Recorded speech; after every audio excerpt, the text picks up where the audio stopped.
What is real? How do you define real? You can't jump into cash. Cash is trash. What do? You get out.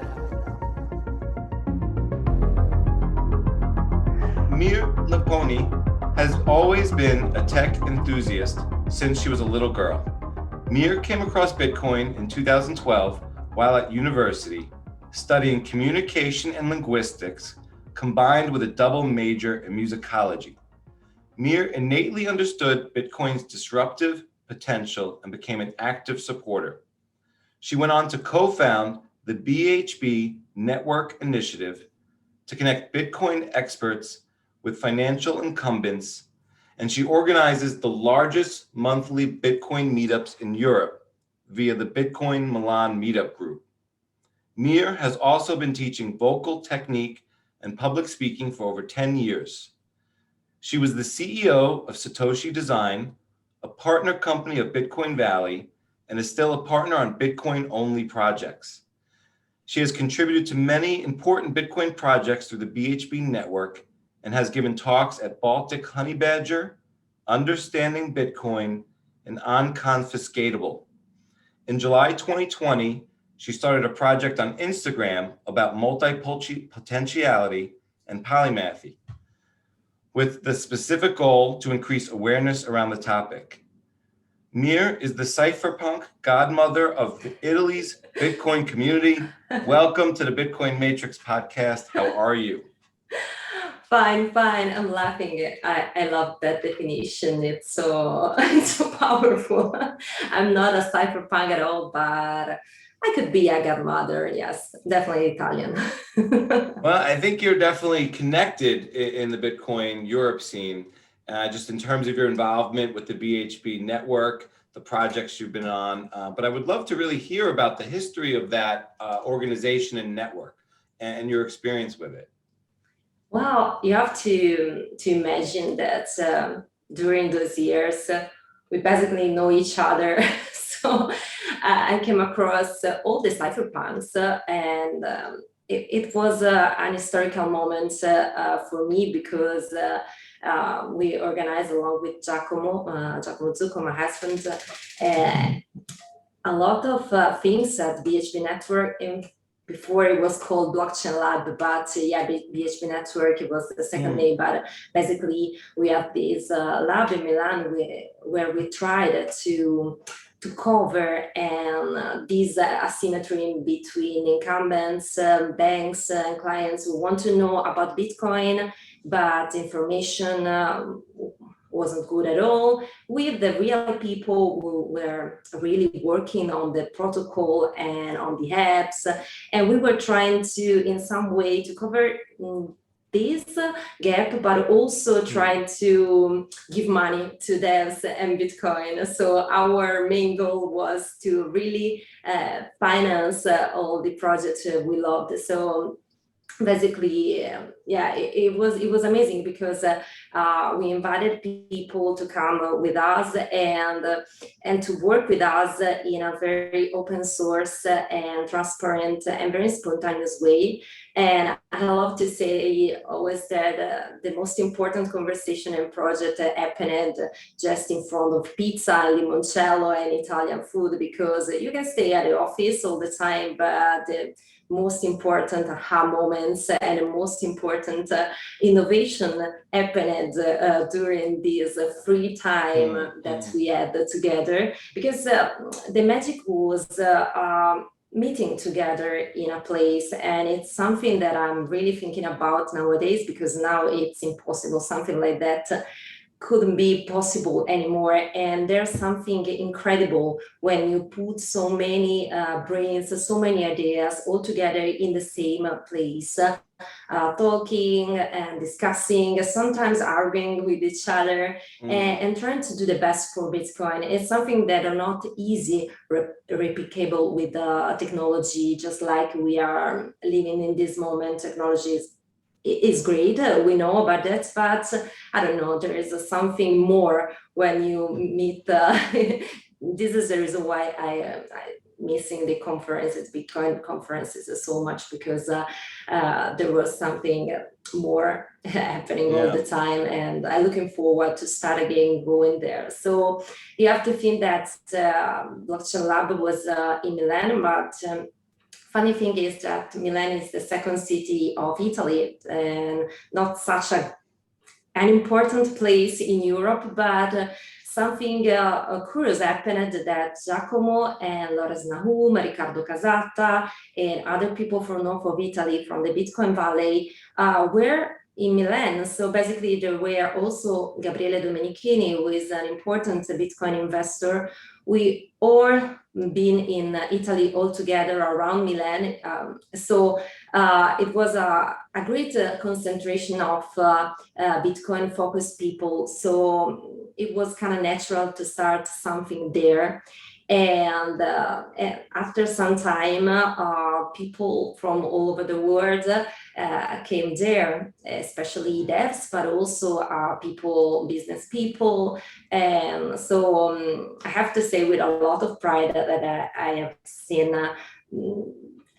the history of Bitcoin sometimes in front of my eyes, just like when the BHB protocol for Lightning happened in our office. And at the beginning, it was called the Milan Protocol, because all the people who were working on Lightning, they were finally together to try to find the right specification for Lightning. It was incredible to see something like that happening. And for me nowadays, watching Lightning Network working, it's something that I really care about, because I've seen the beginning of many things. So for example, or open timestamps between Peter Todd and Riccardo Casata, and other things. So or for example, we were hearing all the news about USF, and at the moment, just like you've seen the devs taking a position, one position or the other, all the Bitcoin wars, we fought for Bitcoin. So I'm very proud to say that in some way we have done our part to help the Bitcoin development, and we have done our part to help fighting for these wars. Sure. I got a lot of questions about the initiative here, from kind of just to unwrap what you've said. So when dealing with like incumbents, like what do you mean by incumbents in this situation? And are some of these people, I don't want to, what is an incumbent, and what would be of interest to them in their connection to the initiative? Well, funny thing is that our main sponsor was Intesa Sanpaolo, which is the biggest bank in Italy. So basically, everything was paid by Intesa Sanpaolo, because they didn't have the right information about Bitcoin. They couldn't Google it. They couldn't use universities. They couldn't use consultants. They needed us. They needed cypherpunks, or we were the proxy between the cypherpunks and the bank. So it was very, very interesting. The other incumbents were Azimut, Poste Italiane, which were big groups in Italy. They really wanted those kind of reports or proof of concepts around Bitcoin. Yeah. And so would they be sponsoring, I guess, sort of conferences or meetups in the ideas of creating educational resources to be fed back into their organization? And so they sponsored basically the lab. So we had full coverage for all the activities, and we decided, for example, to use some money for the Bitcoin meetup every month, which was open and free for all the people outside the office. And in exchange, they got the research, they got the proof of concept, they got everything there was in the sort of the package, but basically they paid for everything. So yeah. And I don't expect you to speak for these organizations or companies or groups, but what do you think their experience has been since that experience until now with Bitcoin? Do you think are some of these entities still involved in Bitcoin initiatives or something else? Well, or it's hard to say. Well, I have to say that things have been as changed a lot since there, because now more info are available, and so they can easily find some information. And but do you think there's supporters or accumulators, no, I think or they kind of learned what it is and they moved away, kind of like I think most they banks weren't. maybe? They weren't supporters. They only wanted to know how not to be disrupted totally. And maybe some, I hope, smart employee, maybe they bought some Bitcoins for themselves. I really hope so, because sometimes I don't think for a bankers could be nice to say I bought some Bitcoins, but you say something, you signal something, but in the meantime, probably you have bought something just in case, I really hope so. But they are still kind of enemies or competitors. It was very funny because we were paid by those kind of people to help Bitcoin. It was a very dangerous model, but it worked very well. Yeah, actually. if it works, it works. And I was curious to see if some bankers, I'm sure, are going to be open-minded or have been, or some groups, entities, whatever it is. So I was just curious to see if they were kind of, but I get it too. I'm kind of curious, seeing what you have and learning and your experiences, what can non-developers do for Bitcoin now to help move innovation? That we still need innovation today, whether there's conferences and there will be soon, but what can non-developers do? So that was my talk in Las Vegas last year. It was at the end of February, actually, just before all this COVID situation. So actually, many things changed, but I think what I said basically remain kind of the same. Because in my opinion, the perception of what we can do for Bitcoin as non-devs are education and propaganda for Bitcoin and many good things, but those are probably not the most important things we can do for Bitcoin.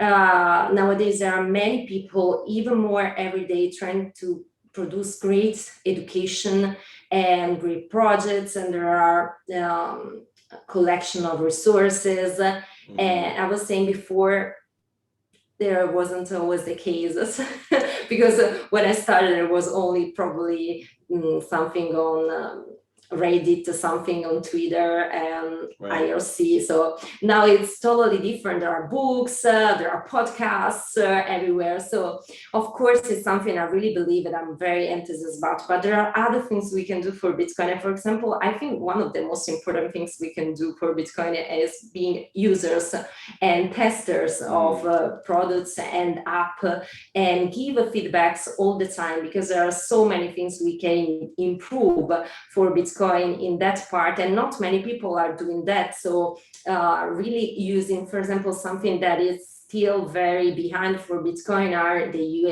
UX experiences. So it's something we can really help. This works, this doesn't work. I'm really using Bitcoin and not only talking about Bitcoin. I think this is the most important things we can do.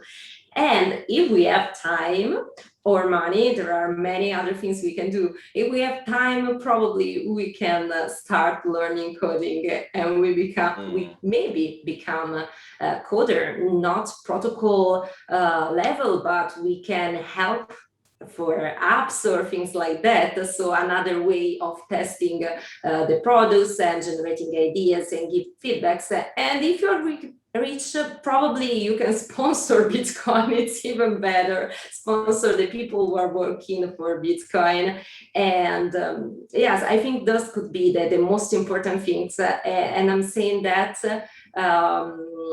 as a huge fan of education and conferences, but I think we are kind of missing the points sometimes. Right. What about, I guess I got a couple questions here, and just in terms of, if we want to, I guess in terms of if I'm not a coder and I want to work on UX experiences, I guess I'm doing that by using products and reviewing those products. But if I want to sponsor and I'm not rich, or someone's not rich, what do they, is there something you could do with $100 or $500 or $1,000 to help a project? I think yes, in some way, because you are more involved and you have skin in the game. But if you are not rich and you are not a dev and you are not very good with user experience on other type of testing, I think propaganda could be another good thing. And Right. I'm saying propaganda obviously in a good way, because I'm always referring to propaganda as a way to speak easily about Bitcoin and trying to contrast all the FUD around Bitcoin all the time, because I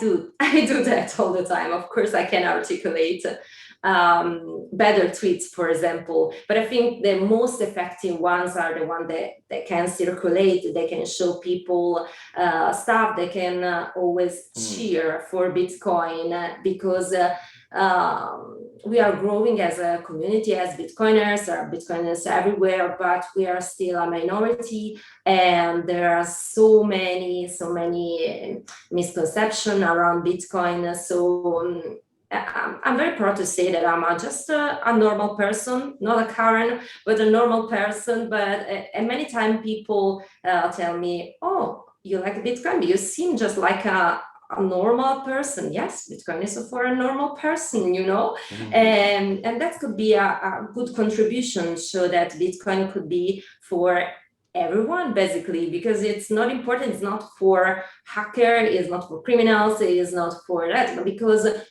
maybe at the moment you feel that you're okay, almost okay because of COVID emergency, but still okay because you are not feeling all the consequences of the hyperinflation or whatever. But it's something that in some way would be important for you too, Bitcoin. So it's very important to tell people all the time, the people around you and people on social media, and try to do with your being authentic in some way, but also very effective. Propaganda is not for argumentation. Propaganda is for communication, and it's about rhetorics. It's different. Sometimes you want to, there are threads where you argument things, and there are, yes, of course, points and theses and whatever, but propaganda is all about, you have to imagine something you will put on a t-shirt and this could, or an image or an advertising, and we can be sponsor of the Bitcoin idea in this way, also producing other type of contents, but that one, in my experience, is very easy to do and very effective. Yeah, in terms of education and propaganda, but maybe things that are a little bit more in depth. Let's say someone I want to ask you what topics do you think we need more education on? But and I think other people should ask themselves the same question, because they obviously should go where you're interested in. But if someone said, "I'm not sure where to look," and I'm asking you, what topics do you think we need more education on in the Bitcoin spectrum that are important to you right now? Well, probably, it's kind of trivial at this point, but Bitcoin covers so many different areas. And of course, every one of us has favorite areas and areas that is there. For example, for me, I don't like all the financial part, because sometimes my brain is just like assets or stocks or whatever. I don't like it. And but for example, for me, that could be, if somebody could explain me better the financial part, I would be very happy, because it's not a sexy topic for me. And I think for everyone, there is a non-sexy part of Bitcoin. The technical part is super, super sexy to me. So I'm always listening to all the details, even if I don't understand everything, but I try to understand. It's really stimulating to me. So sometimes I think that Bitcoin could be probably, I would say, one of the least two things are not very covered at the moment. And one is just probably the intersection between some parts of Bitcoin, between some fields, and like a system, probably. And the other one is one that I really think about, that is communication, because, for example, I don't like marketing at all. I studied communication, and I think those are very separate, but usually people don't think like that. But Right. I personally think that communication is more artistic, open, but I think also marketing and communication could be ethical and could be important for Bitcoin. Bitcoin don't need marketing, but Bitcoin company and Bitcoin people kind of need good communication and marketing. So if we use the traditional ways, it won't work, because Bitcoiners are different. Bitcoiners are disrupting everything, and they want to create, and they are already creating a new world. So those are not going to work. So we need to find other ways that can really help Bitcoin and Bitcoin projects. So I think that could be really important, and not just like, oh my God, I don't want to talk about that topic, because you have to deal with that. Right. As long as with the UX, for example. Yeah. I want to ask you, what do you think of Clubhouse? And in terms of the question, it's not so much the brand or that app in particular, but the format, which might appear on other apps as well. And are you doing meetups on Clubhouse? Yeah, I have to say that. Oh, sorry. No, I didn't mean to interrupt. No, I was.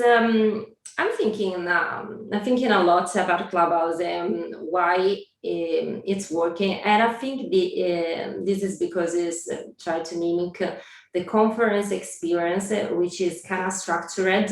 So there are people on stage, and there are people that can talk, but at the same time, you have the freedom of something that is not going to be recorded. So you feel this kind of freedom to ask questions. And for Bitcoin, of course, it could be very interesting, because you don't feel in some way you have been inspired. So I always say to people, please don't talk too much about that, because you feel that you are in intimate situation, but you are not. But in some way, this sort of intimate situation could really help asking questions about Bitcoin, especially for the noobs.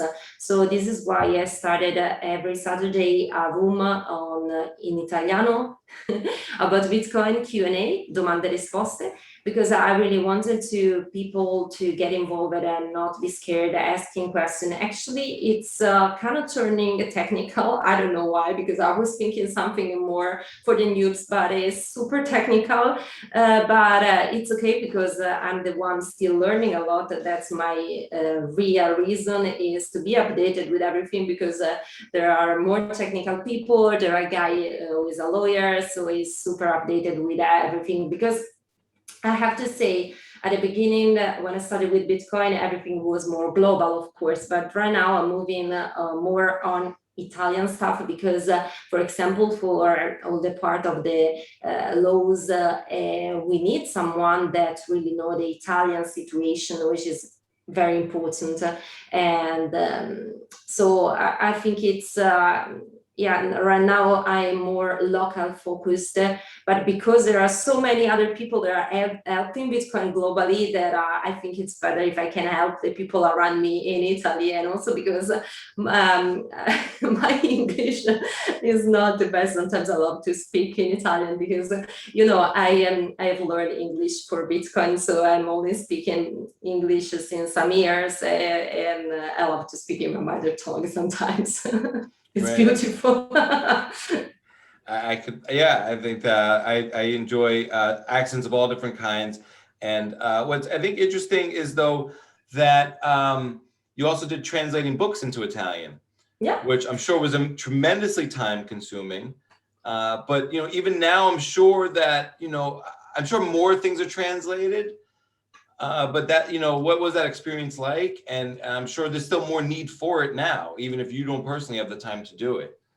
Actually, I have to say that I've never completed a book because I'm always the one who writes to people, I want to translate your book, and then ask other people to help me, and I'm the one doing the review most of the time. So, and also maybe the introduction or things like that. Probably I've completely translated 2 or 3 chapters of the Bitcoin standard by SFDN, but except for that, my main contribution has been a full review, because it takes so much time to translate something, and if you want to do it correctly, currently, with all the terms, and you want to also, I think English and Italian are very distant languages for many things. So sometimes it's very difficult, because in English you have probably a sentence of 4 or 5 words, and Italian you will get probably 10, 15. They are very, not very, but kind of distant languages, so it's not an easy task. But I have to say, I have to stop myself with trying to translate every type of articles and books, because luckily I know people that can help me. So at the end I have done, I didn't actually, they have done most of the work, but I'm very proud to have helped this happening, because for example, in Italy, many people don't speak English. And what is really surprising, that they can't read English, because I was the same before. I've started speaking in English just because of Bitcoin, so it's basically 6-7 years, but I was able to read in English, so of course it wasn't a big problem for me. But many people in Italy can't really read completely, so they are left out from many things of Bitcoin, and that's a pity. That's a giant pity, and they don't have the time to learn English, because everything is happening so fast. So we can really help people. And also another thing that I have done, it's almost ready. It's a collection of Italian resources altogether, because there are not many, and sometimes the quality is not very high. So this collection could be something I can share with people, so they can have something. And also, I plan to do it on GitHub, so they can also add the pull requests, so I can add the things and people can help me, because I'm only one. And of course, as many people, I'm doing a lot of stuff, and I really think the only solution for that, I'm great at starting things. I'm not great at maintaining or finishing, so I need people to help me with that. Yeah. I'm really curious, you studied communications and linguistics, and we were talking about that, you're translating languages here. You've learned to speak English, even if it was for Bitcoin. I myself, I was forced to learn a couple of languages growing up, as best I could in the time frame, through public and private school. And it wasn't easy for me, and I didn't do it well, and it didn't stick over time. And I'm wondering, though, if Bitcoin is a language, and I would say it is, and Italian, you're a native speaker of Italian, but you know multiple languages, and English is a different language. But most Bitcoin material mostly gets produced in English. So I think I get spoiled in that regard. Do you think even going through the translations, do you think there are nuances, or do you think Bitcoiners from Europe, even yourself, have a different view of Bitcoin because of, and I think of in Europe, time or low time preference is a little bit built more into the culture with say a siesta. And I think there is some more appreciation for low time preference, even if it's in the present, but to take, the current day a little slower maybe, or to appreciate it more. Do you think that kind of changes our views of Bitcoin a little bit? Or? Well, one thing that it's really sad that most of the terms about Bitcoin are not translated in Italian, for example. So I remember during Scaling Bitcoin Milan, they asked us to translate in Italian many terms, but they were basically the same. So what we have created is something just like Italian with English term, just like blockchain or Bitcoin. I mean, they stay the same. So but you can translate them, but it doesn't work. It's just like our mind can really think about them only in English. But I think that probably Bitcoin is such a powerful tool that in some way there are, of course, some mental models that are probably more European. And for example, I can think about it. We are from the north of Italy, so siesta is not something. It's I would take a shot in that. the dark, but I was just there's got to be cultural differences. No, well, that are maybe I've baked always, into our language or just our no, our way well, of life. it's And I wonder if, interesting. Yes. but yeah. I was thinking of that. I always say that I'm North Italian, which means I'm the boring Italian because we are kind of cold. As you can see, I'm kind of light. But I can use gesture and of course the accent. But we don't do siesta, and it's such a pity because it's so important. I think it's important for the brain. I think it's important but if you go, for example, in Rome, which is at the center of Italy, for example, they don't have siesta, but basically I've studied for my PhD there. But after the lunch, everything is super slow. You take your time, and I think it's super. It's great. In Milan, where I live, everybody is work alcoholic. It's just like you have to think other big city, but. I think it's very important. Sometimes, for example, I was thinking about time preference in Italy because, of course, I'm always surprised because for people outside Europe, Europe is a sort of concept, but for us, there are Italians, there are French, there are Germans, and we are so different between each other. Yes, we feel just like different continents. You probably. Yes, you can relate, for example, Italian and Spanish. Yeah, we are kind of similar. Probably the only one, but the others are very different. Yeah, and I wasn't trying to use siesta as an Italian thing. I was just trying to say there's probably some differences that, and I'm not sure what they are. I was going to my point, and yes, probably the point is that I'm talking for Italians, but for example, we have the time and time preference. So for example, we're kind of population who loves to save money, which is very interesting. Many generations. They saved money, especially in houses or other stuff. So this is the reason why Italy is not in a default, because there is this concept of saving money for the future generations and for the future self. So actually, I kind of remember when I was a kid, it was almost a crazy thing, the idea to get a loan, to get something like that, because it was seen something like suspicious.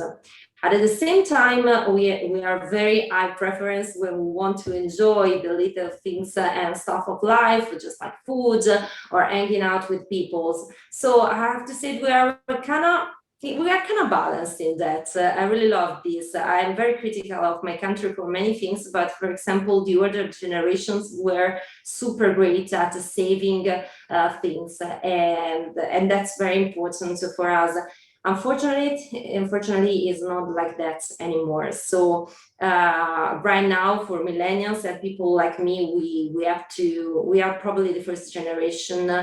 We are still using the money from the previous generation, but we are not saving anything for the next generation. So Bitcoin could be the tool to save something for our kids and grandkids. So I think it's super important, and makes you see how easy.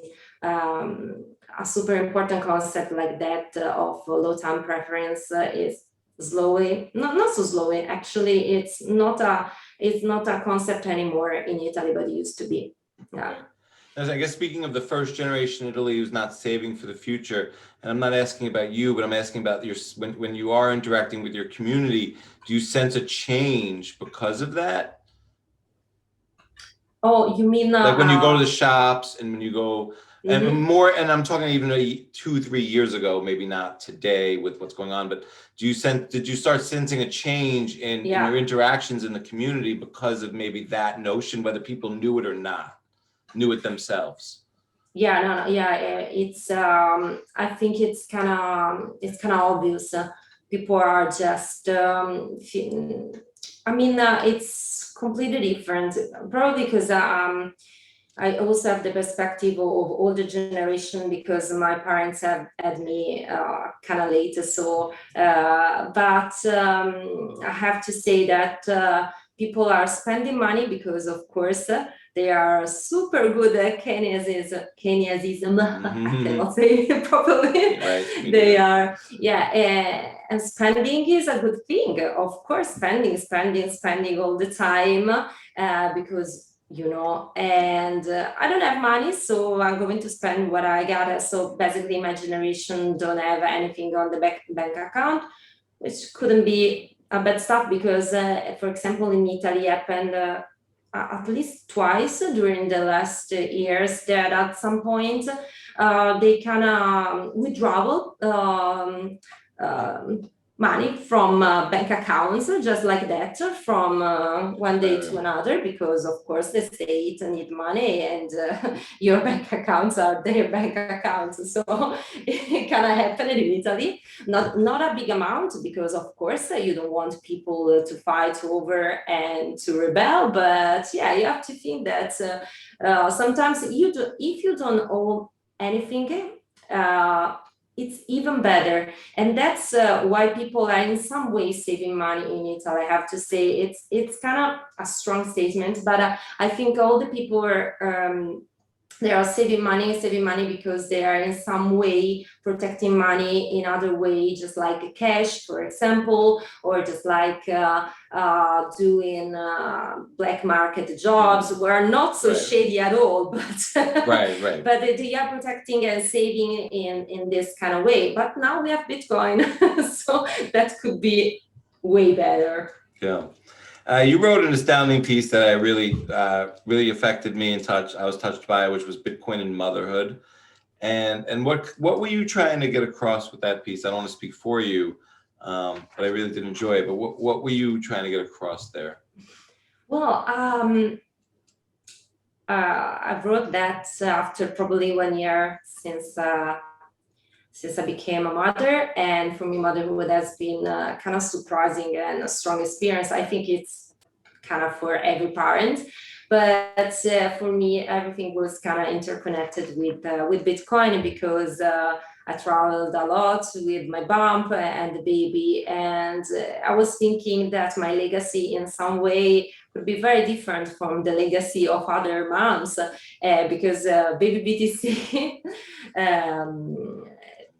I mean, she grew up with the Bitcoiners and a lot of Bitcoin stuff, and one of the first words was Bitcoin for her. So it is not so romantic, probably, if you say that, but it's probably something incredible and very authentic from us as a parent. And I wanted to write her a letter about those years because in some way she could know that we have fought for a better future for her, for other kids, and we fought for, and we're still fighting because we believe in a better world. We are idealists and we're trying to do our super small part for that, and I really hope in the future for every kid, and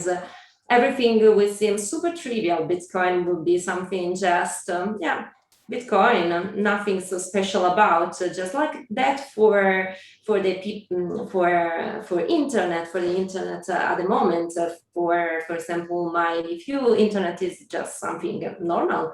It wasn't for me because I wasn't born with internet, so I had to really fight for internet too, and try to use all the cables and to understand what's going on. I was one of the first using between my friends, of course, no? because I was super enthusiastic about. But now it's kind of normal to share all this information and to help of this marvelous stuff of internet. But at the same time, one of my favorite topic is also to protect the internet knowledge, because I don't think it's so safe. Censorship of all the contents, it's something that is already happening, and it will happen more and more and more and more. So even we take this for granted, even the internet is something we should really, really, really protect. This is why I'm very a fan of projects just like Sci-Hub, and I think they can really make the difference at the moment, because I don't know, I don't want to think of scary scenarios, but at some points I want to be sure that the books and the resources and the contents that I have, they are the same and they are not being manipulated or whatever, because information and knowledge is so important and so easy to censor and to manipulate stuff. Yeah, I do want to touch on that, but before that, I just want to read a few words from your letter. Forgive me, I'm going to kind of piece them together, but I'm going to talk to you about technology, about freedom, about changing the world. From where I sit today, as I write you this letter, Bitcoin is still considered a crazy hobby or a cult for weirdos. We all have our parts to play. As part of our Bitcoin lifestyle, we're constantly rediscussing everything we thought we knew. We're doing our best to raise you to never stop asking questions, and we don't take anything for granted. I hope there'll be more clarity on so many topics by the time you read this. For now, this is a little tiny piece of Bitcoin history from me to you. I don't know if it will make any sense to you in the decades to come, but I hope with all my heart, whatever you will be doing, it'll be with the same intensity, passion, and sense of direction that your father and I are trying to put into our lives today as we raise you. Love, Mama. I love those words. I'm really curious though, since you've discovered Bitcoin almost 10 years ago, and it's a two-parter, but the first part is, how has Bitcoin changed in front of you? So not how has it changed you, but what has changed for you, and I mean more your perception. Probably Bitcoin hasn't changed at all, but has anything changed in front of you or your understanding of Bitcoin over those 10 years that really surprised you or you didn't expect?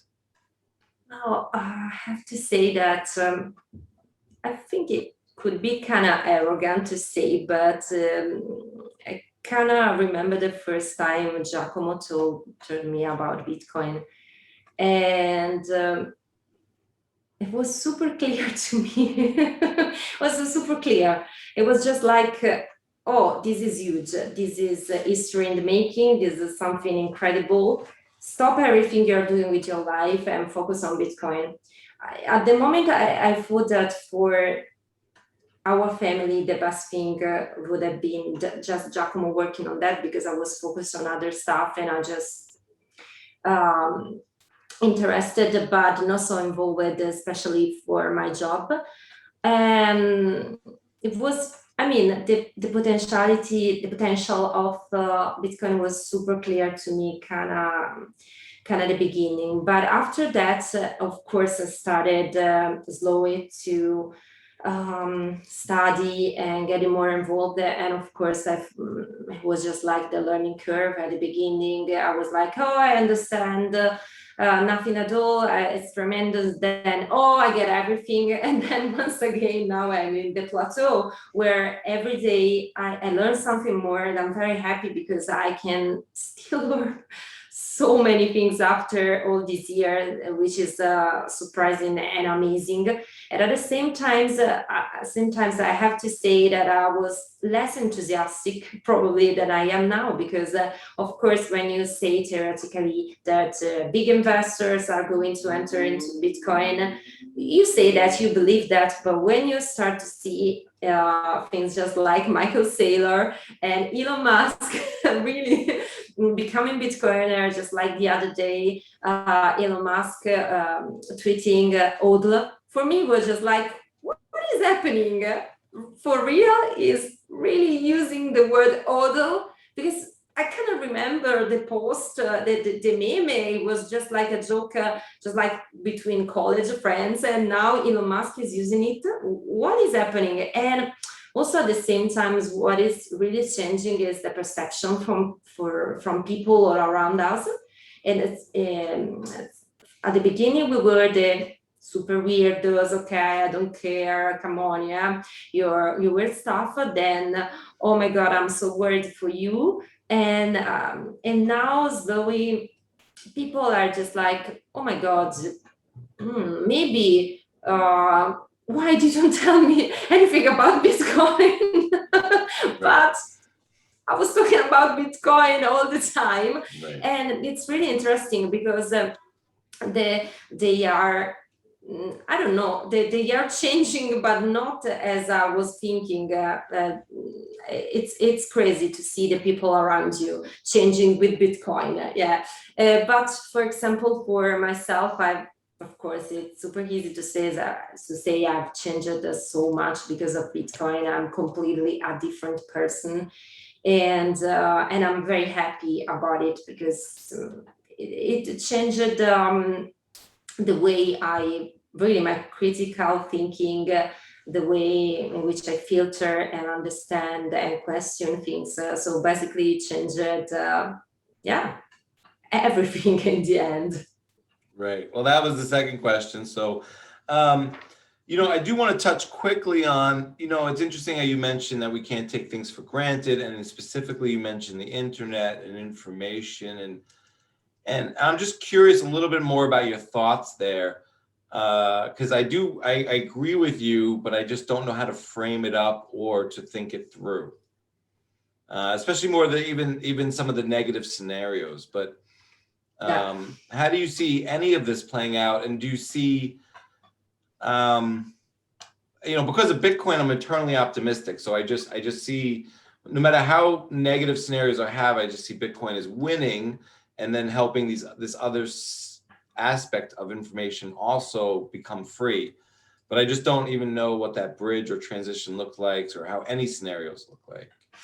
Well, I think that's one good thing for information, that you can multiply the information virtually ad infinitum. So Bitcoin is scarce, and information is not, which is a good thing because it's easier, of course, to have a peer-to-peer network, and have resilient networks, and have contents and protecting contents, of course. So it's easier, but at the same time, so there are so many entry points for us to accuse us to censor contents, or to accuse us to using or read or repurpose contents. So at the same time, it's kind of scary because in some way for us, the information, it's kind of neutral. It was neutral, especially if you were just quoting people, you were just quoting.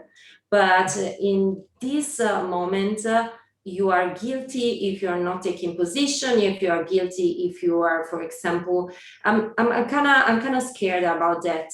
So I think it's very important to protect what we have now, because we are in a great moment of progress in knowledge, and if we rewrite things, that's, and I'm not saying that it's going to happen abruptly tomorrow, but I can imagine some scenarios. I wasn't so negative before all that happened for COVID, but since the situation here in Italy, since the COVID situation in Europe in general, it's kind of crazy at the moment for many things. I can expect, my mind completely changed. So I was, because of Bitcoin, a lot of more, I would say,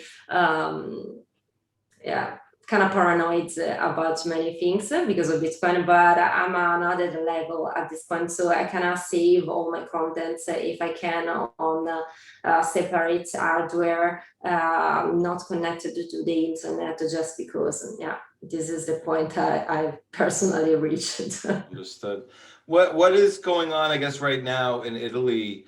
Like in terms of how are you impacted? You say it's still crazy, or have things gotten? I don't even know where to begin, but I'm just kind of curious what you can share in terms of. Is it more restricted than maybe a year ago? Is it less restrictive? Are things changing? It's super complicated. The point is that last year in Italy, basically it was the first place in Milan actually in Bergamo, which is super close to Milan, was the first Western country where everything started. So we were the first one experiencing everything. It was super traumatic because every day. So we were the first one experiencing lockdown, and we weren't understanding what was going on. So it was more about, I would say, acute stress. So was traumatic in that way, and we weren't able to do anything. Basically, I kind of remember, clearly remember, I couldn't go out with my daughter. It was forbidden for 2-3 months going out with the kids, and except for going to get some groceries, but probably only alone. It was crazy. So the situation at the moment, it's not so crazy. For example, my baby go to the daycare, I can travel for work. So, but the point is, it's almost 1.5 years we don't have complete freedom. We have to wear masks everywhere we go, outside, inside, and we are always living with the idea that everything is can close. And for example, it's only from Monday we can go to the restaurant again. For months we couldn't go because the number was too high, and we live just like that, always checking for numbers, and always trying to understand what we can do and what we cannot do. And it changes so fast that it's really hard, yeah, to manage with everyday life, basically. And it's not going to change soon. Yeah, I can appreciate all you shared there. I understand. I guess to turn to, I am excited about what we can do, and that we have complete freedom over at the moment, regardless of how free social media, we can dissect that another time. But you have this awesome new Instagram account. In terms of what I want to hear here, though, is you started talking about things in a pop way and visually. And so I want to know what that means on its own. What is talking about things in a pop way, and then what your project is getting at with multi-potentiality. Well, first things I want to say that sometimes traumatic events, just like COVID, can grow good things. For example, last year, I had many days to think about. And what I've done in those lonely days where we stuck at home, not understanding what was going on, was study things from so different topics. For example, survival skills, epistemology, anything you can imagine, just to put everything on my famous hardware disk, and to save stuff because I was paranoid about the culture. But one thing I thought was, oh my God, actually, I'm so interested in so many different things. And I wanted to just think of this meta skill of being interested in so many different topics. And I wanted to share these in an artistic way, so through pics on Instagram, because I think there could be some good use and smart use, even for Instagram, for example, visually, for example, doing interesting content. And so I'm basically talk about that, my obsession of the week. I'm talking about how to manage too many obsession, too many interests. And there are so many people just like me, which is very nice. And I have to say, probably nobody, because the project is in Italian, but I really hope nobody will listen to this podcast in English. But one of my secret goals is also to question the authority, to question the expertise, because if you start thinking for yourself and you start questioning all these experts, it's the first step when you realize that sometimes if you are self-taught in so many topics, is even better, because you start thinking for yourself, and probably there are many consequences, and one of the most important, of course, is Bitcoin, which is not a topic I go through personally on my Instagram account, because there are my YouTube videos with the interview, there is Twitter, and I talk about Bitcoin all the time. But of course, I think if you start studying and questioning experts, Bitcoin is one of the first consequences. Do you, I agree. Do you spend more time on Instagram or Twitter these days? I have to admit, I'm not well versed in Instagram. Well, personally, I spend more time on Twitter, because I consume Twitter. I love to read from people. I love the people on Twitter. So there are so many smart takes and also so many memes. I love being on Twitter. And if I want to be productive, just like the last 2 weeks, I'm not on Twitter because I have to be productive. But if I'm more relaxed, of course, I'm on Twitter, and I love to stay there. It's a magical place. On Instagram, I consider myself more content creator. So I create stuff, but I don't consume so much on Instagram personally, because it's great for networking. It's great visually, but as I said, I have so many interests, so I'm not so interested in what people are doing. I'm interested in what Bitcoiners do all the time, because Bitcoiners are weird and I love Bitcoiners. But for people on Instagram, it really depends. For some friends, or there are, of course, interesting people on Instagram too. And as I was saying before, you don't have to think that it's a stupid place of bimbos, because there are very, very, very interesting projects over Instagram too. But I love my Twitter weirdos more.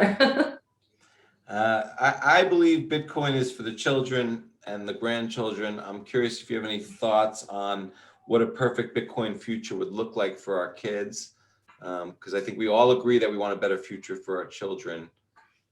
Well, probably, as I was saying before, Bitcoin should be normal, just something like that, so they can focus on other things, because we are in some way the first one really interested into the technology and the potential, and we love the technology, we love the economical and human implications of Bitcoin. But in a future where Bitcoin exists, everything will be probably slightly better than now. That's kind of certainty. Way better than now.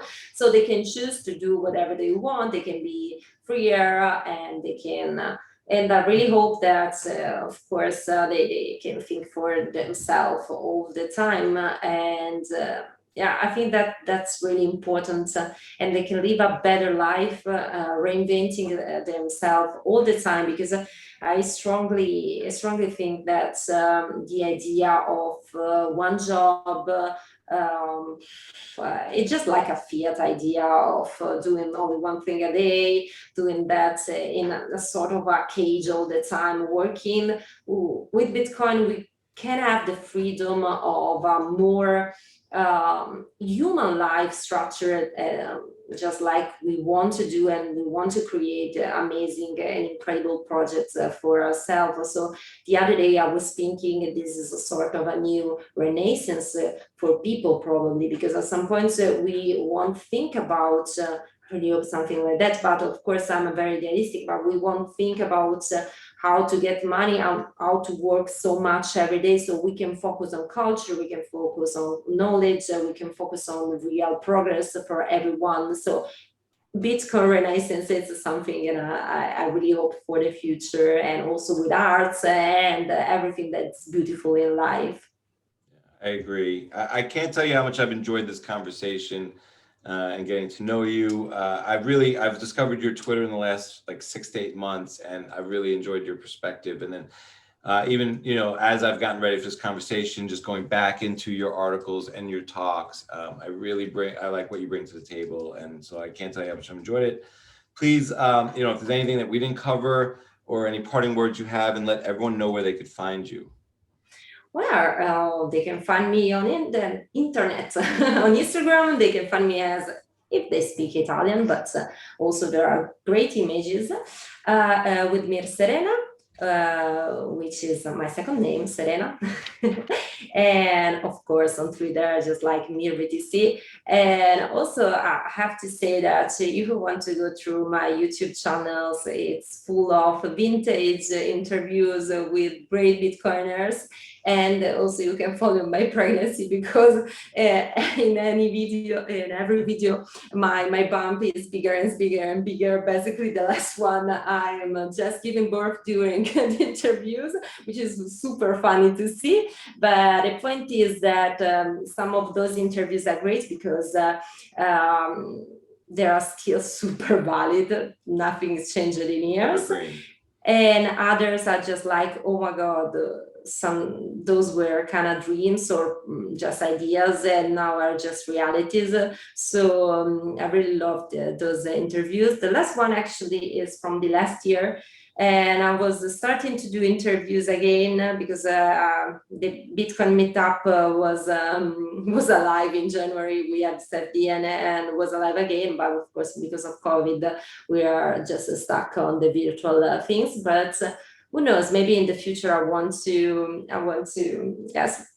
do other video interviews. Is something that I really love to do with asking those incredible people, because there are not so many, but the quality of the people interviewed, I'm very proud. I'm very I was very lucky to have those people around me to ask questions. So I think that's probably the most important. And I've always said that the most important things I get from Bitcoin are the people I've met all during these years, because they completely changed my life. Some are friends, some are people are still working with, some are people that really inspired me. Others are people that really make me stronger because I have to fight and argue with. So I know that we are all about technology, but I strongly believe on the human part too. I don't want to be cheesy, because if I have to fight it, I have to do something for Bitcoin. I can be really strong and no questions about that. But let's look at also at the human potential of Bitcoin, because it's so great and incredible in my opinion. Yeah, I came for the technology. I stayed for the human part. Absolutely. Yeah. I love it. This has been so much fun. Thank you so much. Really Thank you. It was a really great conversation.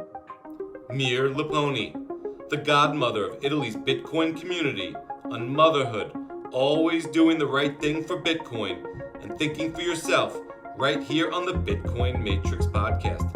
And thank you for listening. If you dig the chats, please subscribe, drop a dope 5-star review, and share a link to the podcast with your friends and family. It's getting a little crazy out there. Keep your head in the game, keep learning, and keep stacking. This is Cedric. Peace.